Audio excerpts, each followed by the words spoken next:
উন্নয়নের কবিতা লিখেছেন খাটাল রানী হাসু আপা এবং কবিতাটি বর্তমানে আবৃত্তি করছে সারা বাংলাদেশের জনগণ।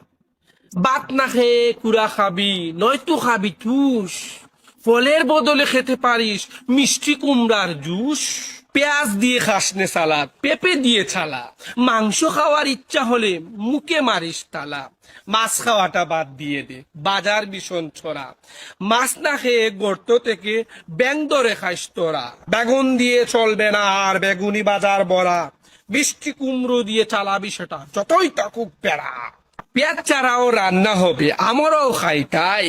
কম খেয়ে তাই ভাতের অভাব মেটাতে হবে ভাই। বার্গারটা খেতে পারিস তবে মাংস ছাড়া। খাটাল দিয়ে বানাবি সেটা যেমনেই পারুস তোরা।